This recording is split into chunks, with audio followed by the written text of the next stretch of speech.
এইভাবে দেখে ঠিক ভালো লাগছে না, আর একটু। না না, এর বেশি সম্ভব না। দাদা সবসময় বারণ করে সোশ্যাল মিডিয়ায় এইভাবে জামা কাপড় না দেখাতে। লক্ষ্মীটি, আমি তো তোমার কাছে চলে আসবো। আর তো কটা দিনের অপেক্ষা। কলেজটা কমপ্লিট করে বাবার ব্যবসা ধরতে পারলেই। প্লিজ আর একটু। বললাম তো না, আর হবে না। এক্ষুনি বোন চলে আসবে। দিদি, কার সাথে কথা বলছিস রে? এখন রাখছি, পরে। কার সাথে কথা বলছিলি? কেউ না, এই তো একটা এফবি বন্ধু। ওয়াও, তুই আমাকে বললি না? বন্ধু জুটিয়ে ফেললি? দেখি দেখি। হারি বাস, হে তো ব্রিটিশ রে, দেখতে কি হ্যান্ডসাম। আমাকে কেন বলিসনি? বলবো বলবো, এখন শুয়ে পড়, অন্য সময় বলবো, ঠিক আছে? মনে মনে রাগ হয় ইরাবতীর। আজকাল আরতি কেমন যেন ওকে এড়িয়ে এড়িয়ে যায়। লুকিয়ে লুকিয়ে একটা ছেলের সাথে ফোনে গল্প করে। আজকে দেখল ইরাবতী শ্বেতাঙ্গ সেই ছেলেটিকে। দারুণ হ্যান্ডসাম, 6 ফুট মতো উচ্চতা, বিদেশে ব্যবসা করে, হোটেল আছে বাবার। সবই জানে ইরাবতী, তবুও না জানারই ভান। সব কিছু প্রকাশ্যে আনলে ও যে দোষী হয়ে যেতে পারে। মনে মনে ভাবে ইরাবতী, ছোটবেলা থেকেই বাবা মা দাদা সবার ভালোবাসাটা তুই বেশি করে পেয়েছিস। তুই আর আমি একই রকম দেখতে, অথচ এত বৈষম্য কেন রে?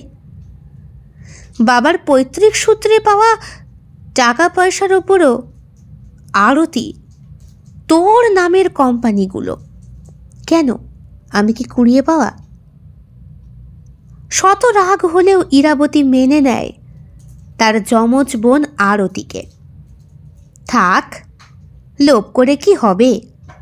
যার যেটুকু পাওয়ার সে তো সেটুকু পাবেই। তবুও নির্দিষ্ট একটা বয়সের পর এই লোভের আগুন ক্রমান্বয়ে বাড়তে শুরু করে। তারপর যখন সেই আগুন গিয়ে দাঁড়ায় নিজের পছন্দের পুরুষটার সামনে, সব কিছু বিলীন করে ভাগাভাগি করা যায়, কিন্তু কাছের মানুষটাকে কোনো মেয়েই ভাগ করতে পারে না। বিশেষ করে যার সাথে শরীরে শরীর, বিছানার সম্পর্ক। সেই ছেলেটাকেই এই ইরা একদিন নিজেই ভোগ করবে। অধুনা বাংলাদেশের ঢাকার নিবাসী নিবারণ বাড়ুচ্ছে। স্বাধীনতার প্রাক্কালে এক জাতি যখন অন্য জাতিকে জবাই করতে শুরু করেছিল, তখন স্ত্রী পুত্র কন্যাদয় সকলকে নিয়ে সর্বস্ব ছেড়ে এই দেশে পালিয়ে এসেছিলেন। ওই দেশ তার পৈতৃক নিবাস। পৈতৃক 3 তলা বসত বাড়ি, বিঘে বিঘে জমি, ধান চালের ব্যবসা, সবজির আড়ত, গোয়াল ভরা গরু মোষ আর খানসারেক পুকুর, সবই নিবারণ বাবু তার স্বর্গত পিতার একমাত্র ওয়ারিশ সূত্রে পেয়েছিলেন। তাই পিতার স্বর্গলাভের পর সব সম্পত্তি পাওয়া সত্ত্বেও ভাগ্যের অমোঘ পরিহাসে সব হারিয়ে কেবলমাত্র প্রাণটুকু হাতে নিয়েই বেরিয়ে আসতে পেরেছিলেন বাড়ি থেকে। এই দেশে প্রায় খালি হাতে এসে প্রবল কষ্ট করতে হয়েছিল নিবারণ বাবুকে। স্ত্রী, 5 বছর বয়সী পুত্র আর মাত্র 6 মাসের ছোট্ট দুটো যমজ কন্যা সন্তানকে নিয়ে স্টেশনে, কখনো রাস্তার ধারে, সব জায়গাতেই রাত কাটাতে হয়েছে। অসহায় এই দম্পতি জীবনে অনেক চড়াই উতরাই পেরিয়ে প্রায় 25 বছর পর আজ সুখের মুখ দেখেছেন। তৎকালীন এক কোম্পানিতে কাজ পেয়েছিলেন নিবারণ বাবু ব্রিটিশ শাসনকালে। সেইখান থেকেই সূচনা। যার রক্তে ব্যবসার বীজ, এই দেশে এসেও সে ব্যবসা করেই বেশ প্রতিপত্তি লাভ করেছে। বর্তমানে ওনার ছেলে ব্যবসার কাজ সামলায়, মেয়ে দুটি কলেজে পড়ে।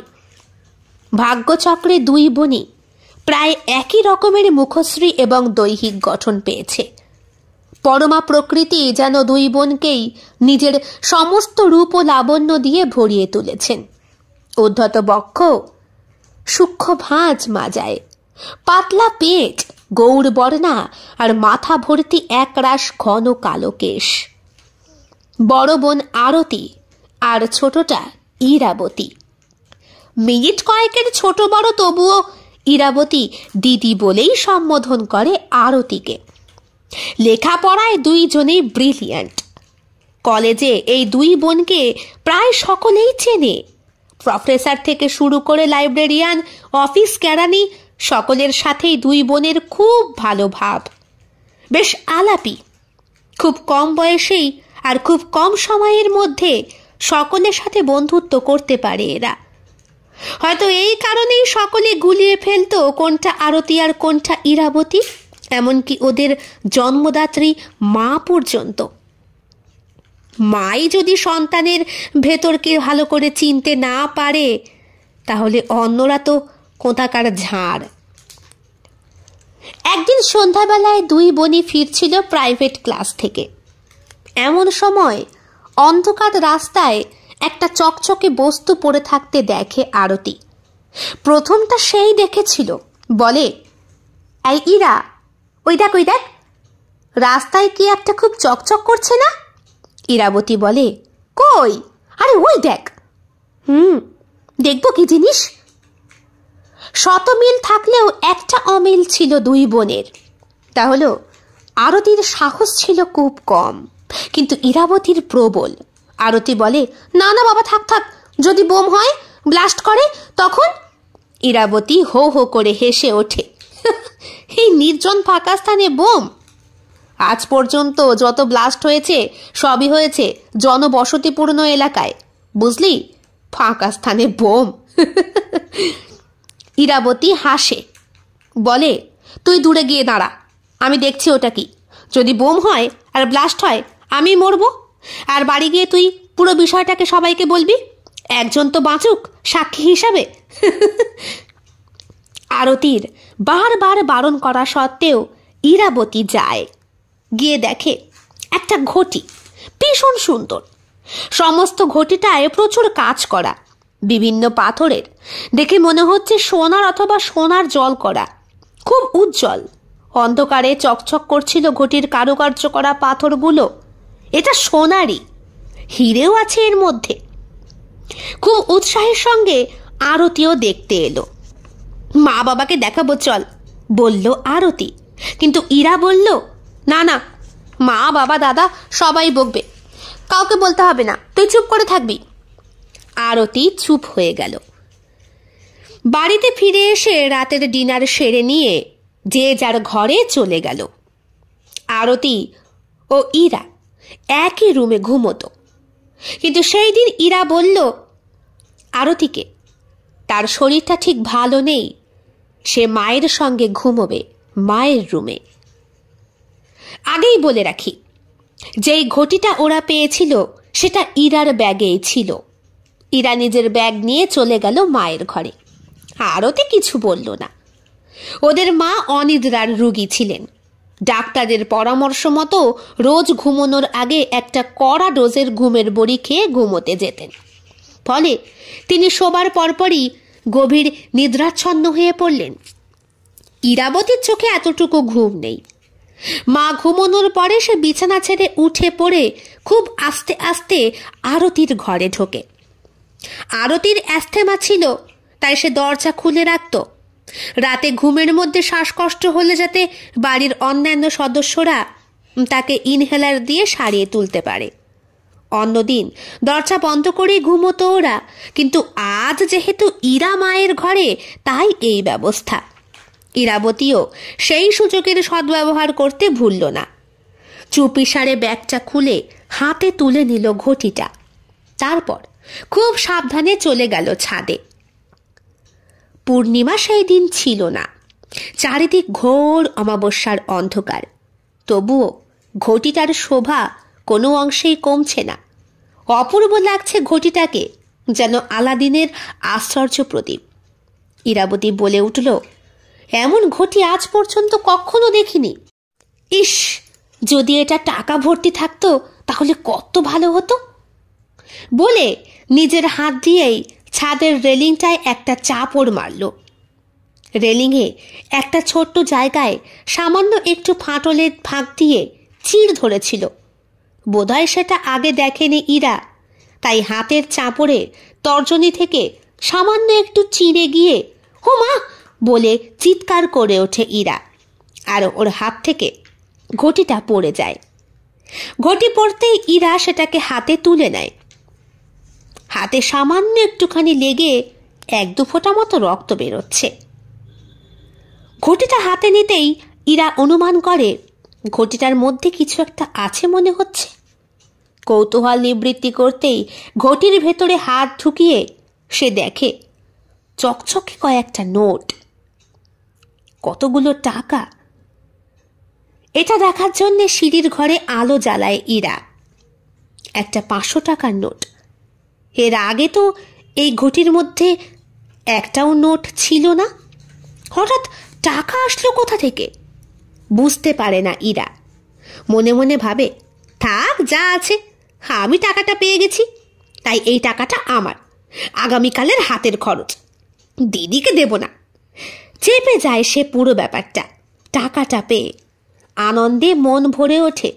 ঘুমোতে চলে যায় চুপচাপ, ব্যাগটা যেখানে ছিল, মানে ঘটিটা যেই ব্যাগে ছিল সেইখানেই রেখে। পরদিন কলেজের সব বন্ধু বান্ধবদের ডেকে চা খাওয়ায়। আরতি একটু অবাক হলেও কোনো প্রশ্ন করে না। সেই দিন রাতেও ইরা মায়ের কাছে ঘুমোতে যায় এবং সবাই ঘুমিয়ে পড়ার পর ঘটিটা নিয়ে ছাদে আসে। ভালো করে ঘটির ভেতরে হাত ঢুকিয়ে দেখে কোথাও টাকা আছে কিনা, কিন্তু না, টাকা তো কোথাও নেই। সন্ধ্যাবেলা বেশ ঘণ্টাখানেক বৃষ্টি হয়েছিল সেই দিন। ছাদে জল ছিল জমে। হঠাৎ সেই জমা জলে পা পিছলে পড়ে ইরা। ঘটিটাও পড়ে যায়। কিন্তু এ কি, ঘটি থেকে পড়ে টাকা, 4-4টে 500 টাকার নোট। ব্যাপারটা বুঝতে বাকি থাকে না ইরার। সে বোঝে এই ঘটি কোনো জাদু ঘটি। আঘাত লাগলে টাকা পাওয়া যায় ঘটি থেকে। একবার পুরোপুরি বিষয়টা বিশ্বাস করার জন্য নিজের হাতটাকে সজোরে মারে ছাদের মেঝেতে। আঘাত নিতান্ত কম নয়, 50 টাকা বেরিয়ে আসে। ইরাবতী বোঝে আঘাত যত গুরুতর হবে টাকার অঙ্কটা ততটাই বেশি হবে এই ঘটিতে। আনন্দে আত্মহারা ইরা বুঝতেই পারে না যে তার বা পায়ে দারুণ একটা মচকা লেগেছে। ঘটিটা রাখার কথা মাথায় এলে সে যখন উঠতে যায় দেখতে পায় পাটা খানিকটা ফুলে গেছে। উঠতে পারছে না, তবুও বহু কষ্টে ছাদ পেরিয়ে নিচে নেমে আরতির ঘরে গিয়ে ঘটিটা যথাস্থানে রেখে মায়ের ঘরে প্রবেশ করে। সকালে ডাক্তার আসে, চেক আপ করে, বলে সামান্য একটু প্রবলেম হয়েছে, তবে ঘাবড়ানোর কিছু নেই, একটু ব্যান্ডেজ করে রাখতে হবে। ব্যান্ডেজ মানে সেই 1.5 মাস, মানে আরো বেশি? আরে না না, একটু ঠিক হয়ে যাবে, বেশি অত প্লাস্টার করানোর মতো অবস্থা হয়নি। মলমটা লাগিয়ে দিয়ে যাচ্ছি, একটু ব্যান্ডেজটা করে রাখলে গরম ভাবটা লাগলে আরাম লাগবে। তাছাড়া কটা ওষুধ দিয়ে যাচ্ছি ব্যথার, খেলেই ঠিক হয়ে যাবে।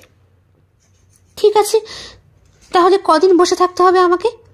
তাই 10 দশেক থাকলে চুপচাপ ভালো, তবে তার মধ্যেই সব ঠিক হয়ে যাবে। একটু ঘাবড়ে গেল ইরা। কি হবে এই দিনগুলোতে? আর ঘটিটা কি বা নেবে কি করে? সেই দিন রাত্রে চিন্তায় চিন্তায় আর ঘুম হলো না ইরার। কেমন যেন একটা অজানা আশঙ্কা গ্রাস করছে ওকে। দিন 7 পরে হঠাৎ আরতি ইরাকে জানায়, জানিস বোন, ওই ঘটিটা না জাদুকরি। মাথায় বাজ পড়ে ইরার। বিছানায় উঠে বসে সে। কি বলছিস? কি বলছিস এসব? তা আবার হয় নাকি?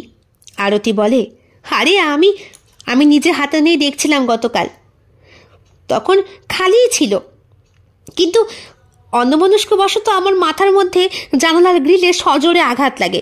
আমি চেঁচিয়ে উঠি, হোমা, দেখি 2টো 500 টাকা পড়লো ঘটি থেকে। ব্যাপারটা ঠিক কিনা যাচাই করতে মাথাটা আবার ইচ্ছা করি একটুখানি ঠুকে দিই জানলার রেলিংয়ে। আর কি হয় জানিস? মাথায় আমার আরো জোরে ব্যথা লাগে। দেখ দেখ, কপালটা ফুলে কিরকম লাল টসটসে আলু হয়ে গেছে। আর সঙ্গে সঙ্গে আরো 500 টাকা নোট বেরিয়ে এসেছে। দেখ দেখ, ইরা তো সবটাই জানতো, তাও না জানার ভান করেই থাকে। বলে, তাই নাকি, দেখি দেখি। আরতি বেশ আনন্দের সহিত ঘটি আর টাকা নিয়ে চলে আসে আর বলে যায়, আগামীকাল সকলের সামনে আঘাত খেয়ে দেখাবে কিভাবে টাকা পাওয়া যায়। ইরা বাধা দিতে গিয়েও দেয় না। ইরার মাথায় তখন অন্য রকমের ফন্দির সৃষ্টি হয়েছে। রাগ, লোভ সবটাই যেন মাথা চাড়া দিয়ে ওঠে ইরার। দিদি জেনে গেছে ভেবে চরম রাগ হয়। আবার টাকাগুলো ওর প্রাপ্য, কারণ এই ব্যাপারটা প্রথমে ও আবিষ্কার করেছিল কি না। যতই ঘটিটা আগে আরতি দেখুক না কেন, সে তো বোম ভেবে হাতই দিচ্ছিল না ওটাতে। তাহলে এটা তো ওরই, তাই নয় কি? পথের কাঁটা আরতিকে কিভাবে সরাতে হবে ভাবতে রাতে দুচোখের পাতা আর এক করতে পারে না ইরাবতী।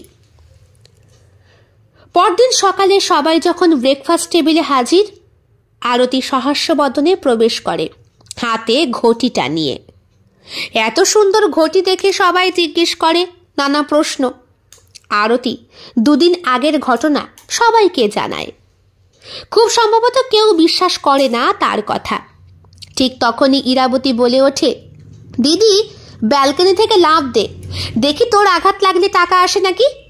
সবাই প্রায় অবাক বিস্ময়ে চোখে তাকিয়ে থাকে ইরাবতীর দিকে।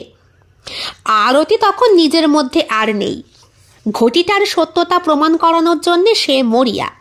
আপাদমস্তক চিন্তা না করেই সে ঝাঁপ দেয়।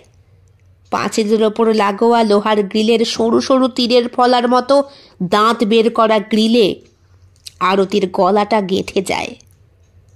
মুহূর্তের মধ্যে ঘটে যাওয়া ঘটনায় সবাই ছুটে যায় ব্যালকনির দিকে। দেখে গেঁথে গেছে মাথাটা। রক্তাক্ত আরতির দেহটা খানিকক্ষণ ছটফট করেই থেমে যায়। আকস্মিকতায় ঘটনার চিৎকার করে হাট ফেল করেন সেইখানেই আরতির মা। মেয়েকে এইভাবে দেখে পক্ষাঘাত হয় নিবারণ বাবুর। দাদাটা বাড়ি ছিল না, ব্যবসার কাজে সে ছিল সিঙ্গাপুরে। সুতরাং পাড়া প্রতিবেশী কেউই প্রমাণ করতে পারল না হুইল চেয়ারে বসে থাকা ইরাবতীই যে দোষী। কোল্ড ব্লাডেড মার্ডার করল সূক্ষ্ম হাতে ইরাবতী। বোনের কথায় ঝাঁপ দিয়ে অকালে মৃত্যুর কোলে ঢলে পড়ল আরতি। সঙ্গে সঙ্গে মা।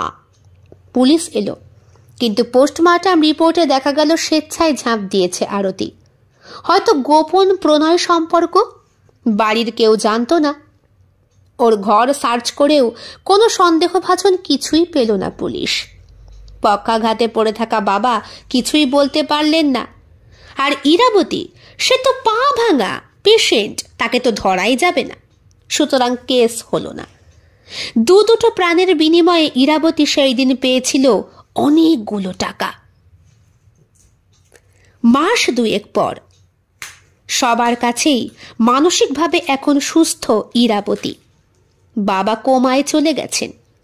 ডাক্তাররা আশা ছেড়েই দিয়েছে। বাড়িতে নিয়ে এসে আয়া দিয়ে যত্ন করালেও এই বাবা আর মাথা তুলে বিছানায় বসতে পারবে না।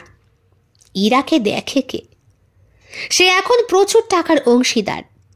দাদা এসেছে বাড়িতে। দাদাকে বোঝাতে খুব একটা কষ্ট হলো না ইরাবতীর।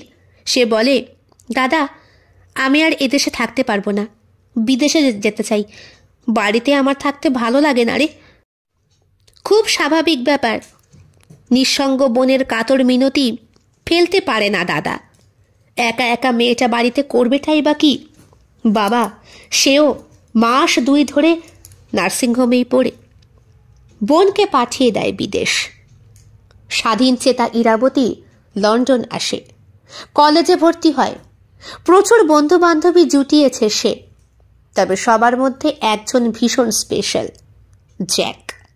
হ্যাঁ, কদিন হলো ওদের বন্ধুত্বটা একটু ঘনিষ্ঠ পরিণতি লাভ করেছে। ইরাবতী ভালোবেসে ফেলেছে এখন জ্যাককে। 25শে ডিসেম্বর দিনটা খুব স্পেশাল ওর কাছে, কারণ আজ ওর জন্মদিন। জ্যাক ও তার অন্যান্য বন্ধুরা মিলে একটা সারপ্রাইজ পার্টি অ্যারেঞ্জ করেছে ইরাবতীর বাড়িতে। ইরা তখন কলেজে ছিল। বাড়ি ফিরতেই সব বন্ধুরা স্পেশালি জ্যাক তার কাছে এসে বার্থডে উইশ করল। আনন্দে ভরে উঠল ওর মনটা। রাতে যখন ডিনার করে সবাই বাড়ি ফিরবে এমন সময় অ্যালেক্স কোথা থেকে যেন ঘটিটা ঘর থেকে নিয়ে এলো। লন্ডনে আসার পর থাকা খাওয়া সমস্ত কিছুর বন্দোবস্ত ইরাবতীর দাদাই করে দিয়েছিল। প্রচুর টাকার মালিক সে। বাবার ব্যবসা এখন ভারতবর্ষের মাটি ছাড়িয়ে বিদেশের মাটিকেও স্পর্শ করতে পেরেছে। কাজেই হারিয়ে যাওয়া একটা বোনের কথা ভেবেই এই বোনটাকে বাঁচিয়ে রাখার জন্যই সমস্ত রকম কাজ করে যেতে চায় ওর দাদা। বোন যে ওর চোখের মণি। ইরার ঘরেই রাখা ছিল ওই ঘটিটা, একটা ওয়ার্ড ক্যাবিনেটের ওপরে। আকাঙ্ক্ষিতভাবে ওটা অ্যালেক্সের হাতে এসে পড়েছে। খুব রাগ হয় ইরার। অ্যালেক্সের থেকে ওটাকে ছিনিয়ে নেওয়ার জন্যে সে উঠে পড়ে লাগে, কিন্তু হঠাৎই মেঝেতে পাতা কার্পেটে হ্যাঁচকা টানে পড়ে যায় অ্যালেক্স, আর মাথাটা গিয়ে আঘাত খায় টেবিলের কোণায়। মাথার পেছনটায় আঘাত লেগে মাটিতে লুটিয়ে পড়ে অ্যালেক্স। হসপিটালাইজড করা হলেও ডাক্তাররা জানায় সে অনেক আগেই নিঃশ্বাস ত্যাগ করেছে। অ্যালেক্স পড়ে যাওয়ার পরে ঘটিটাও হাত থেকে পড়ে গিয়েছিল ওর, আর সেখান থেকে যেই টাকার বন্যা ছুটে এসেছিল সেইটা একজনের দৃষ্টি এড়াতে পারল না, সবার দৃষ্টি এড়াতে পারলেও। পুলিশ আসে, সব বন্ধুদের জিজ্ঞাসাবাদ করে, কিন্তু কারো কাছেই খুনের কোনো রকম মোটিভ পায় না। জ্যাকের বাবাই ছিলেন হেড অফ দ্য ডিপার্টমেন্ট, তাই কেসটা বেশি দিন চলল না।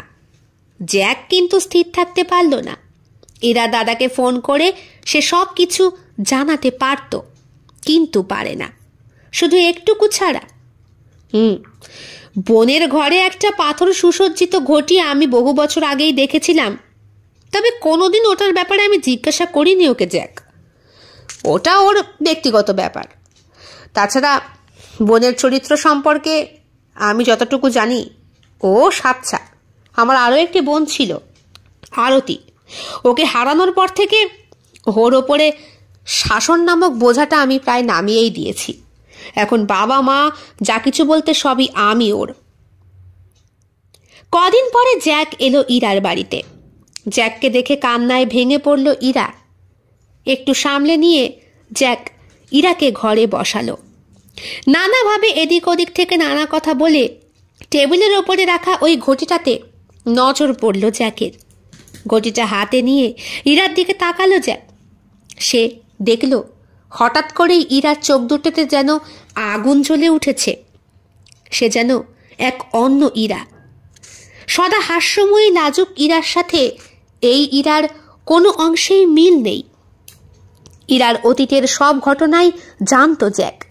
ইরাই বলেছিল, তবে এই ঘটিটার কথা সে একেবারেই জানায়নি। জ্যাক বলে, এটা খুব সুন্দর, এটাকে আমি নেব। সামনেই তো আমাদের বিয়ে, কলেজও কমপ্লিট, তারপরে আমি বাবার ব্যবসায় হাত দিচ্ছি। তুমি তো চলেই আসবে আমার বাড়িতে, আর এটা তো তোমারই জিনিস, তোমারই থাকবে। আমি জাস্ট ঘরে গিয়ে সাজিয়ে রাখবো, যাব নিয়ে। এখন বলে রাখি, অ্যালেক্সের ঘটনার প্রায় বছর 2 আগেই মারা গিয়েছিলেন নিবারণ বাবু। বাবার শেষকৃত্য করে ইন্ডিয়া ছেড়ে দিয়েছিল ইরা। জ্যাকের সাথে ভালোবাসার কথা জানিয়েছিল দাদাকে। দাদা রাজি হয়ে গিয়েছিল। সব হারিয়ে দাদার ওই একটাই বোন আছে, আর বোনের এই আবদারটুকু সে রাখবে না? বাবা মা বেঁচে থাকলে তো বোনের আবদারটাই রাখতেও। সেইটাই এখন দাদা হিসাবে করণীয় ছিল ইরার দাদার। যাই হোক, ইরাবতী একটু খুশি হলো না। মৃদু কণ্ঠে জ্যাককে ঘটিটা যথাস্থানে রেখে দিতে বলল ইরা। জ্যাক কোনো কথা শুনল না, আর এতে জ্যাকের সামনে তেড়ে এলো ইরা। এক ধাক্কা মেরে জ্যাককে সরিয়ে দিল সে। রাগের মাথায় ইরা বোঝেনি যে ওর ওই একটা ধাক্কার একটু জোরেই কাহিল হয়ে গিয়েছিল ছেলেটা। কাঁচের জানলার সামনেই দাঁড়িয়েছিল ঘটিটা হাতে। শক্ত হাতের মুঠির সজোর ধাক্কায় কাঁচের জানলাটা ভেদ করে 3 তলা থেকে ঘটিটা হাতেই নিচে পড়ে যায় জ্যাক। আর জানলার কাঁচের টুকরোর ওপর থেকে ভেসে উঠতে থাকে অসংখ্য তারা তারা টাকা। জ্ঞান হারাবার আগে জ্যাক এটা বুঝতে পারে তার হাতের ঘটি থেকে নোট ভরে যাচ্ছে রক্তাক্ত ঘাসের ওপরে। ভাঙা জানলা দিয়ে মুখ বাড়িয়ে মৃতপ্রায় জ্যাকের শেষ নিঃশ্বাস পড়ার অপেক্ষা করছে ইরা। তবে তার মুখ থেকে এখন একটা চিৎকারের ধ্বনি, যেটা জ্যাকের কানকে স্পর্শ করতে পারল না। ঘটনার 3 মাস পর জ্যাক তো মারা গেছে। ইরা এখন একটা মানসিক অ্যাসাইলেমে ভর্তি। 3 মাস আগের ঘটনায় পুলিশ কেস হয়, জেলে যায় ইরা। কিন্তু জ্যাক কোমায় চলে গিয়েছিল। ইরা কোনো কথা বলতে পারেনি, সে একদমই চুপ।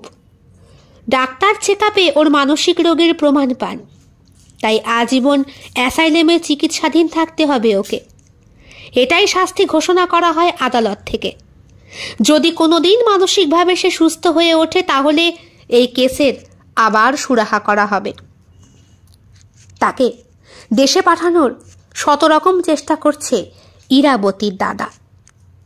সে কিছুতেই ভেবে পাচ্ছে না ইরা এমন কি কাজ করলো যার জন্যে ঘটিটাকেও আর কোনোদিন খুঁজে পাওয়া যায়নি। হয়তো ইরা তার লোভের চরম শাস্তিটা পেয়েছে তার ভালোবাসার মানুষটাকে হারিয়ে। ঘটিটা আবার এখন ছুটে চলেছে এমনই কোনো লোভী হিংসাপরায়ণ মানুষের শরীরের ভেতরের দিয়ে, যে ভালোবাসার মানে বোঝে না, যে লোভ বোঝে। তাকে লোভের উপযুক্ত শাস্তি দেবার জন্য কে জানে, হয়তো ঘটিটা প্রত্যেকের বাড়িতেই রয়েছে। কেউ দেখতে পায় আর কেউ দেখতে পায় না। লোভ হচ্ছে চরিত্র হননকারী। যেই ব্যক্তির চরিত্র ঠিক নেই, তার ব্যক্তিত্ব, মর্যাদা, মনুষ্যত্ব ও বিবেক বিচার বোধপথের ধুলায় লুণ্ঠিত। সে জীবিত অবস্থায় মৃত। লোভী কখনো সুখ শান্তি পায় না। লোভীকে বৈরাগ্য দ্বারা সংযত করা যায় বা আয়ত্তে রাখা যায়। তাই কাম, ক্রোধ, লোভ এই 3টি হলো নরকের দ্বার। ক্রোধ ধ্বংসের দিকে নিয়ে যায়। ক্রোধ শুধু দণ্ড দিতে চায়, কিন্তু ক্ষমা করতে পারে না। ক্রোধী ব্যক্তির কাছে ধর্ম থাকে না, কিন্তু ক্ষমা ধর্ম, সত্য ও সুন্দর। প্রতিশোধ ক্রোধের পরিসমাপ্তি হতে পারে না। শান্তির সমস্ত দ্বার বন্ধ হলে বিশেষ পরিস্থিতিতে ক্রোধ প্রয়োগ ধর্মের কল্যাণ বয়ে আনে।